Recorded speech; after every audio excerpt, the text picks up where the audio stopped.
ఇప్పుడు CPI MLA Omkar గారు మోహన్ రెడ్డి గారు ఒక్క నిమిషం మోహన్ రెడ్డి గారు మనకు అంకమరావు గారు ఎస్ సిపిఐ ఎమ్మెల్యే పార్టీ తరఫున ఓంకార్ గారు ఒక్కళ్ళే గెలిచారు. మీకు గుర్తుండి ఉండాలి. మోహన్ రెడ్డి గారికి కూడా క్షుణ్ణంగా తెలుసు. వారు సభలో ఎన్ని సంవత్సరాలు ఒంటరిగా ప్రతి సమస్యని అడ్రస్ చేస్తూ ఎన్నిసార్లు మాట్లాడారు. ఇక్కడ కూడా ఎంతసేపు మాట్లాడామో ఎంత సమయం ఇచ్చామనే కాదు, మీరు మాట్లాడే విషయాన్ని ప్రజల మధ్యకి వెళ్తుందా లేదా, ప్రజల కోసం వెళ్తుందా లేదా అని. ఇందా మోహన్ రెడ్డి గారు అన్నారు మా జెండాల గురించి, నన్ను జెండాలు వేసుకోమని అన్నారు. నేను ఆంధ్ర రాష్ట్ర పౌరుణ్ణి ఇందానే ముందు చెప్పాను. ముందు ఆంధ్ర రాష్ట్ర పౌరుణ్ణి కాబట్టి ఈ రోజు అక్కడ ఉన్న సమస్యలు, అక్కడ జరిగినటువంటి పరిపాలన ఇవన్నీ ఉన్నాయి కాబట్టి నేను నా అభిప్రాయాల్ని స్పష్టంగా చెబుతాను. ఇప్పుడు కాదు ఎప్పుడు చెబుతాను. ఆయన డిబేట్ లో రాగతలికి ఈ ప్రభుత్వంలో పొరపాట్లు జరగట్లేదా అని చెప్పాను. అవునా కాదా? దాని గురించి మాట్లాడమని చెప్పాను. ఈ ప్రభుత్వంలో జరుగుతున్న పొరపాట్లు కొన్ని ఉన్నాయి, వాటి గురించి మాట్లాడవచ్చు అని చెప్పి కూడా చెప్పాను. అది వినకుండా ఆయన ఇదే ఏజెండాతో వస్తున్నారు. వీళ్ళు గాని వాళ్ళ నాయకులు గాని వాళ్ళ అధికార ప్రతినిధులు గాని వాళ్ళు ఎన్నుకున్న జెండా ఏంటంటే ప్రజల మధ్య చర్చ జరగకూడదు. రైట్ సమయం అవుతుంది. ఒక్క నిమిషం అండి. ఇప్పుడు మోహన్ రెడ్డి గారు కాదు మోహన్ రెడ్డి గారు సరే కాదు మోహన్ రెడ్డి గారు సరే కాదు, మీరు అసెంబ్లీకి రాకుండా బయట పోరాటమే చేస్తామంటే చెల్లుతుందా? మీ కార్యాచరణ ఏంటి చెప్పండి ఫైనల్ గా. అంటే మండలికి వచ్చి మాట్లాడతారు, అసెంబ్లీకి రావడానికి ఏంటి అభ్యంతరం? వాటి కోసం ఇప్పుడు ప్రజల్లోనే ఉన్నాం, ఇప్పటికీ ప్రజల్లో ఉన్నాం, ఎప్పటికీ ప్రజల్లో ఉన్నాం. పార్టీ పెట్టినప్పటి నుండి జనంతోనే ఉన్నాం, జనం కోసమే ఉన్నాం.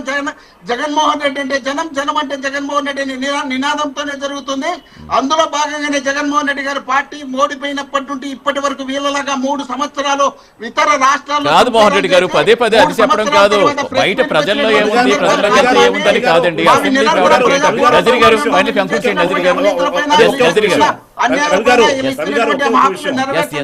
ఇప్పుడు పోరాటంలోనే ఉన్నారు వైఎస్ జగన్మోహన్ రెడ్డి గారు. కంటిన్యూ ప్రాంప్టింగ్ కరెక్ట్ గా ఉండదు, సమయం అయిపోతుంది మనకి. ఏమండి వాళ్ళు గాని వాళ్ళ నాయకులు గాని ఇలాంటి ప్రజాప్రతినిధులు గాని లేదా అధికార ప్రతినిధులు గాని సమస్యల గురించి ప్రజల గురించి మాట్లాడుకోకూడదు. సమస్యలు ప్రజలకు అలాగే ముఖ్యమంత్రి పవన్ కళ్యాణ్ గారు కానీ అలాగే కేంద్రంలో ఉన్నటువంటి నరేంద్ర మోడీ గారి సహకారంతో ఈ రాష్ట్రంలో పెట్టుబడుల ఆకర్షణతో పాటు చెప్పినటువంటి సంక్షేమ కార్యక్రమాలు, అభివృద్ధి కార్యక్రమాలు, జీరో పావర్టీ ఏదైతే 2047 స్వర్ణాంధ్ర స్థాపన కోసం ప్రతి అడుగు కూడా వేస్తా ఉన్నాం.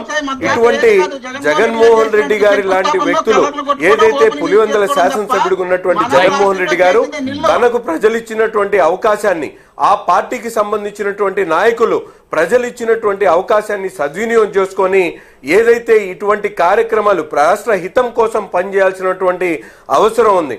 కానీ ఎవరున్నా లేకపోయినా ఈ రోజు ప్రజల కోసం పనిచేయడానికి, ప్రజలు ఇచ్చినటువంటి అవకాశాన్ని, సేవ చేయడానికి సద్వినియోగం చేసుకుని తప్పకుండా రాష్ట్రాన్ని పునర్నిర్మాణం చేయడానికి, రాష్ట్ర భవిష్యత్తు కోసం, రాష్ట్ర అభివృద్ధి కోసం